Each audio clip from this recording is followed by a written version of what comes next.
can't believe that this is just a mod. If they didn't win Mod of the Year, they should have. And we're back with the final entry in Mandalore's coverage of the Thief series. Turns out, it seems to be a mod for the first game. It's a fan-made mod, but judging just from the description here, 10 massive missions, like holy cannoli. If it's by the fans, then it's gonna be from somebody who completely understands what Thief is about. So this is gonna be good. But of course, as always, make sure to go support Mandalore before watching the reaction. Link to that is at the very top of the description, as always.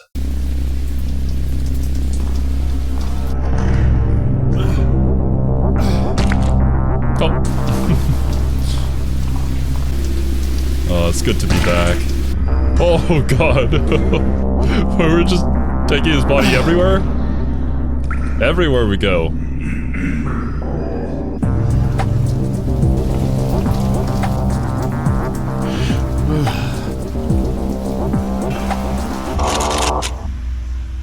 Damn, this wasn't supposed to happen. Rip.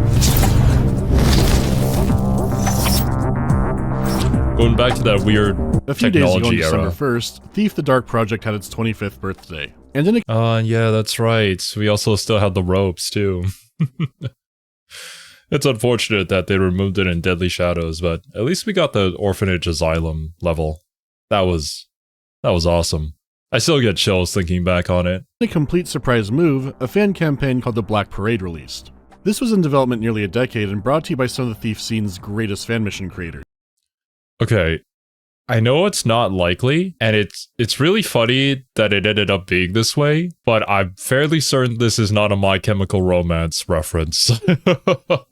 I'll be real with you, I know nothing about that band. I just know that one song. So, seeing that it was finally out, I figured I'd try out a mission or two, and then get back on schedule. And then the very first mission was a sprawling return to the city across multiple districts. This was a mission I spent hours on, and kept coming back to, and kept finding new secrets. It also debuted the Dark Engine Horse, which I find equally terrifying and charming. I already have a decent folder of unsettling horses, so that'll fit right in. And then the second mission was a huge manor which... And I kept playing missions until And this is what a fan-made project is, man. They get it. They get what these games are about. And it's just such a shame that the latest entry in the series apparently does not live up to any of this. We had something so good, and we kind of squandered it. At least we have these fan-dedicated projects that allow us to re-experience some of the good moments. You know, I expect to be chased and hunted in Thief games, but in the Black Parade, there were parts where every fiber of my being did not want to be caught. We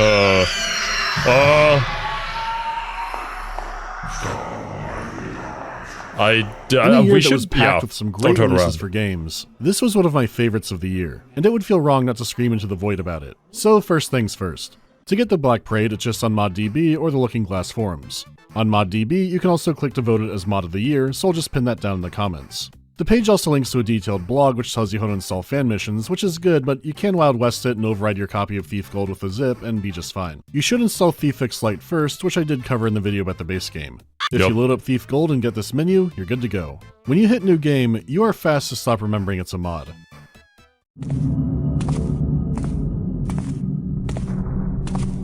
Man, I miss this. Just the classic style for the mission briefings cinematics. are fully here. The snippets from the lore, the illustrations of the city and its people, Holy and then sometimes shit. the production value goes that extra mile. There are 10 huge missions to beat, and the journey will be fully narrated. You won't be playing as Garrett this round, and the Black Parade is a prequel. Instead, you play as a Thieves Guild member named Hume, who's just been released from 7 years of hard prison labor. I recognize nothing. These old streets that once seemed familiar are now darker and more twisted. I actually like this different approach.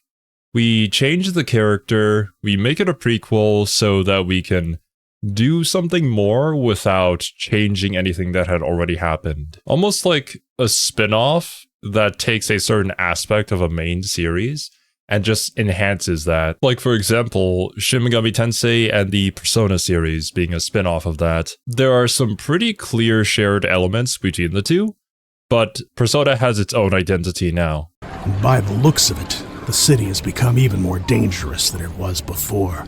Hume is not a master thief like Garrett. He's not a keeper or even had keeper training. He did discover a keeper light gem early in his career, which helped out a lot, but not enough to keep him out of prison. Hume had also taken contracts for brutal attacks and assassinations, and when he does avoid killing, it's only out of pure job efficiency. Compared to Garrett, he's a brutal, hardened criminal who will do just about anything to survive. He goes through a few clients during the campaign, including a few familiar ones, but also like the mainline games, you're mainly doing jobs and won't see the bigger picture until farther in.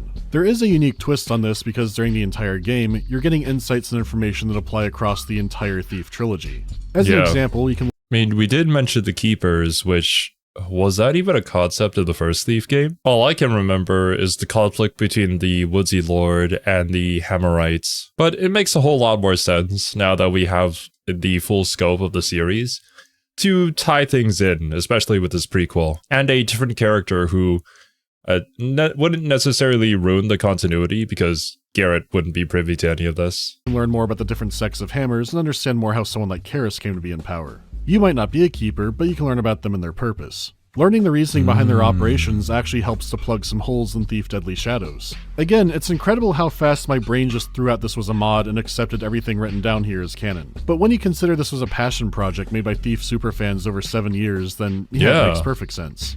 It does a lot to establish and enhance the stories of later games, but also just nerd shit too. There's planting for new technologies and even architecture changes that would come in Thief 2. So really, First City Bank and Trust was just a building ahead of its time. I can't believe that this is just a mod.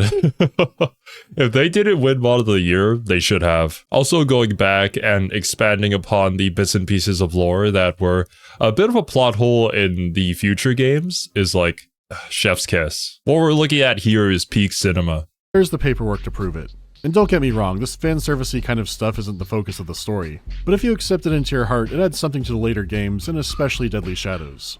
The new looks of the setting it gives you, both through the writing and just being there, do make the world of Thief even more terrifying. Buildings scale up to countries when it comes to building walls upon walls to keep the terrors out. Keepers outright destroy knowledge of some creatures and lands to prevent madness.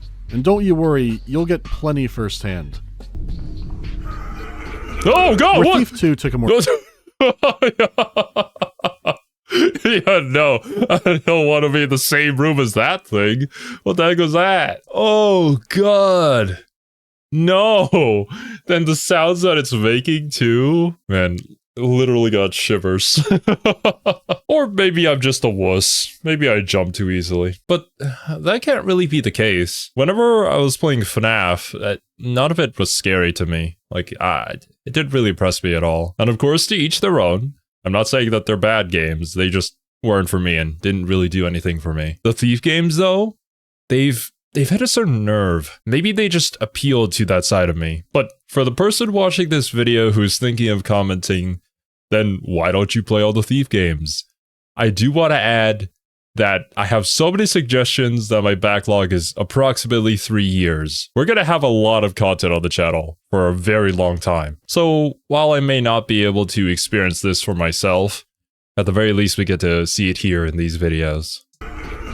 Where Thief 2 took a more steampunk turn, we are fully back in the supernatural world of Thief the Dark Project, where it's normal to stumble across the undead or a haunted painting, or creatures who dwell in the abyss whose form is hard to comprehend. You've still got hammer technology, rudimentary electricity, and other gizmos that don't always work right, but now they can break in new and more dynamic ways.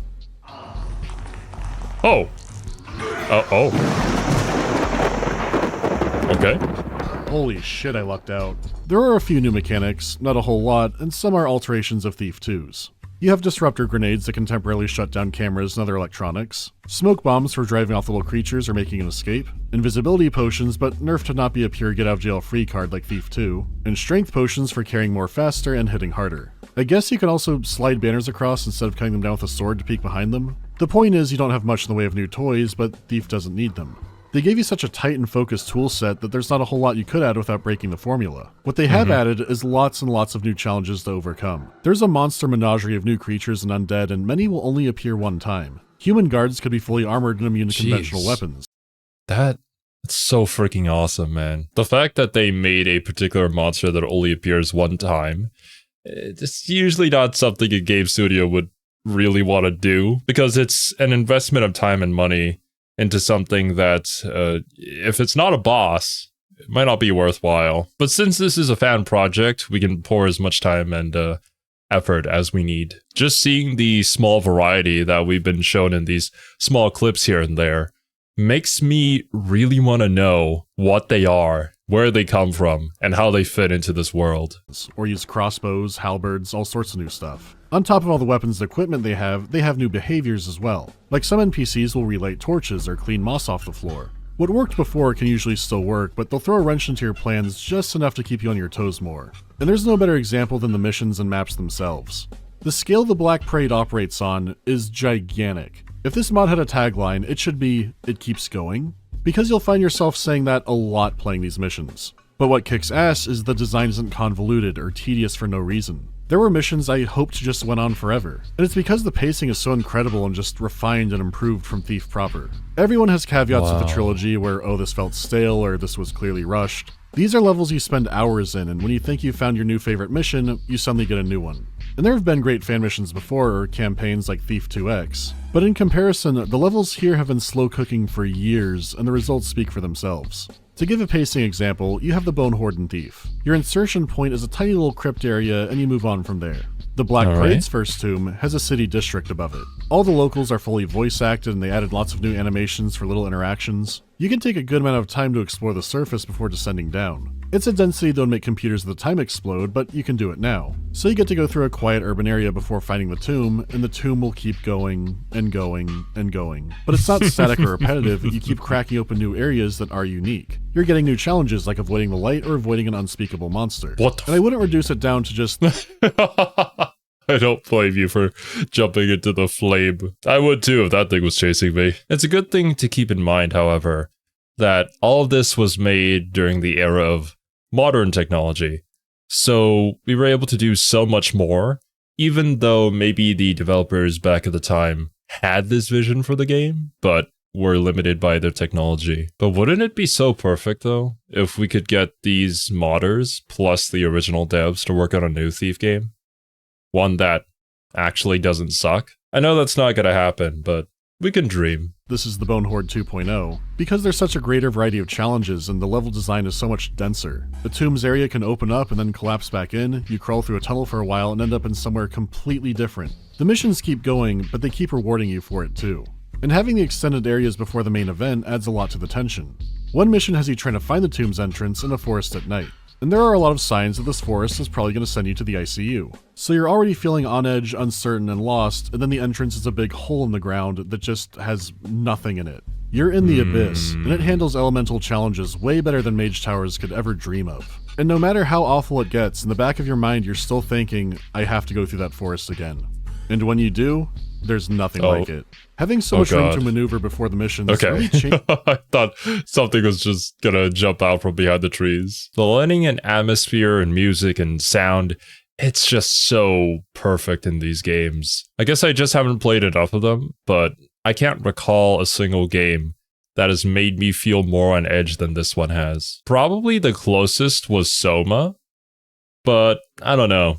It's a bit of a different feel. I think for Soma, it was more of that existential crisis, as opposed to here, where I literally fear for my life. Changes the feeling of the game. You had some like Life of the Party that gave you a ton of room, but here, you so often have way more agency. Because sure, there are a lot more ways of breaking in than ever before, but they've added so much to the game that you're not sure what kinds of obstacles might be waiting for you. One of my favorites for this is the second mission.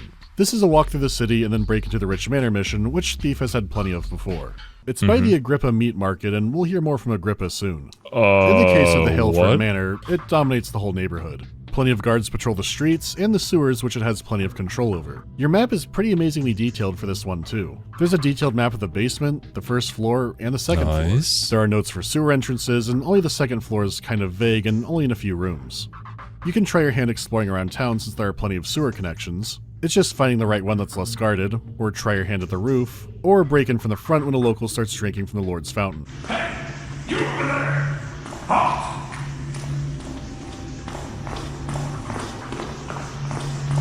That is so freaking cool. Once again, the fans understanding what made Thief good was the fact that you had multiple different options to break into whatever place that you were trying to break into. If it's on rails and you limit the tools that are available to the player, then it's just not as engaging of an experience, and it removes such replayability that this mod seems to offer in spades. I can already imagine having this much more detailed map and being able to study it closely and figure out what the best route possible is for your playstyle. I do love video games that allow for that, of this pre-planning phase. I recall wanting more of that from the first Valkyria Chronicles game, but I guess that's sort of a different scenario, and it was like battlefield stuff, things are uncertain. But I guess I'm just the type of person who wants to go in with a plan before taking any sort of action.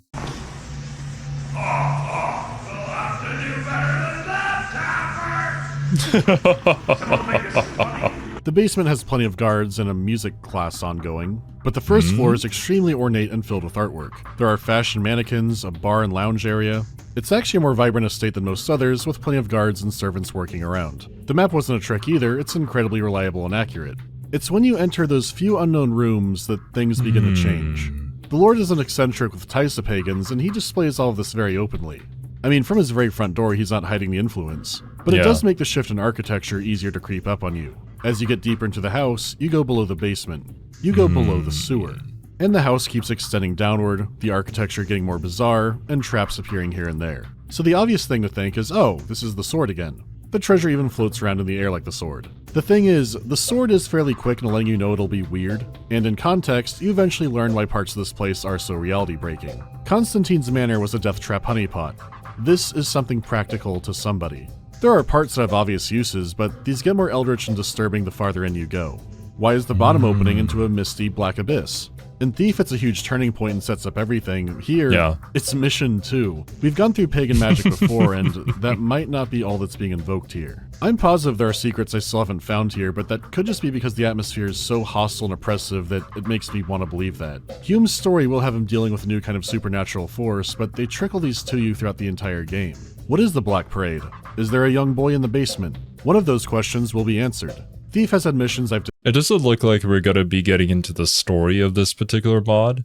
Likely because Mandalore just wants you to play it for yourself. But it's undeniable that the level design itself creates such a sense of intrigue that it really makes you want to delve into it and learn more. At least that's how I feel right now. There's just so many freaking cool ideas here.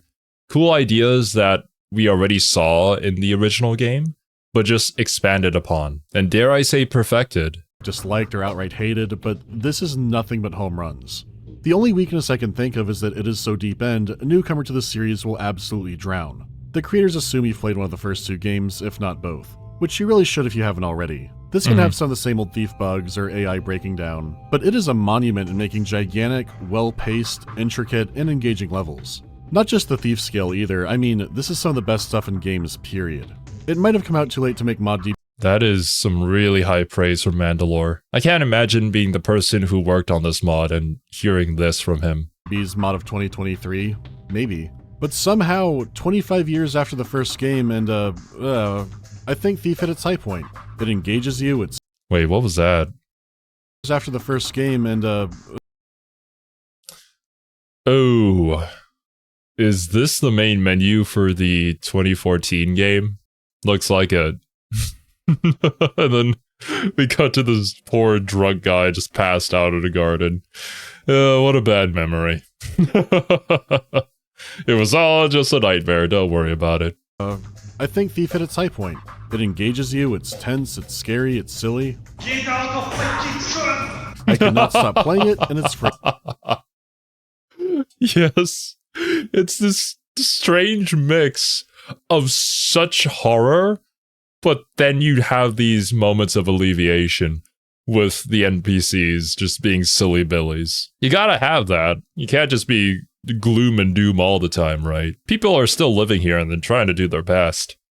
But it is such a hostile environment. And I think the Thief games overall have done such a great job at blending the two without ruining the atmosphere. They know when it's time to be serious, and they know when it's time to throw in a joke or two. And that's my endorsement.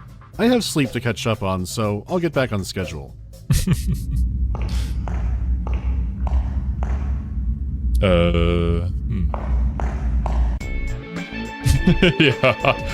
Yeah, I'd back away from that one too.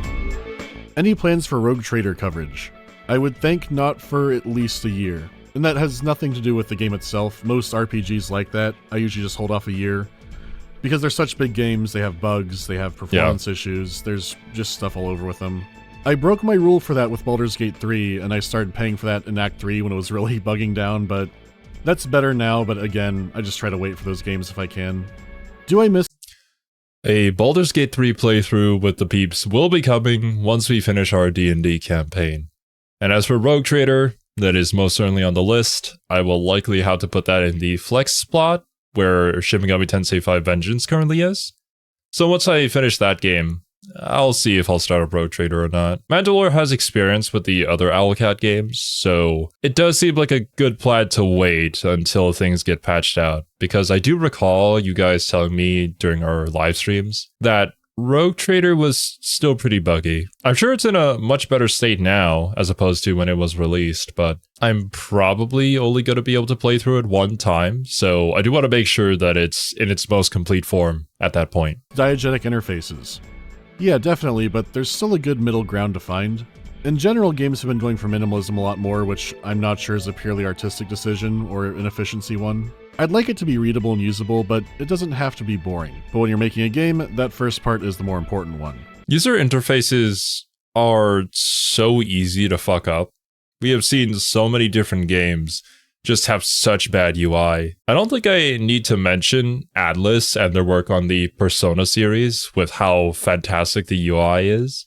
I've also heard some really good things about Metaphor too. But I feel like a lot of these issues should get ironed out during the player testing phase based off of feedback.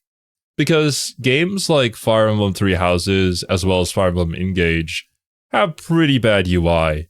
You know, I love Three Houses to death, but there are just some things, some really basic things actually, that just aren't there or are hidden in some obscure menu that doesn't really make sense. It's not very intuitive. A quick example is like when you're buying a certain material from the marketplace, why in the world can't you see how many of that material you already have in the store interface? You're gonna have to exit out of that and then go into the menu and then go into your storehouse and then look for that specific item to see how much you have of it. Like that's so inconvenient. And Engage gets kind of worse with a lot of important things being hidden behind certain tabs that it really shouldn't be. Black Parade question, and yes, I was not expecting that connection to show up. I didn't think it would be so drastic. Met her in the restricted library? Assuming it's a lore thing that happens in this mod. Completely threw me off and has made me appreciate that character a lot more, so that was another great certified Black Parade surprise. Let me walk you to your bedchamber. Keep your dirty paws off my silk tunic, you shriveled, big and smelly, tough anarchist cave dweller. That is some peak voice acting right there. But yeah, the Thief series, it's pretty peak. I can see why so many of you guys love it so much, and I kind of wish I was there to experience it when it first released. Thank you for suggesting I check this one out though. I have heard from you guys that Looking Glass apparently made another game called System Shock 2, which is something I've heard a lot about. Well, not specifically things about the game, I've just heard that it's really, really good. So I might check that one out next, depending on where my interests lie. But yeah, dudes, that's gonna be it from me. Thank you guys so much for watching, hope you all enjoyed, and I'll catch you in the next one.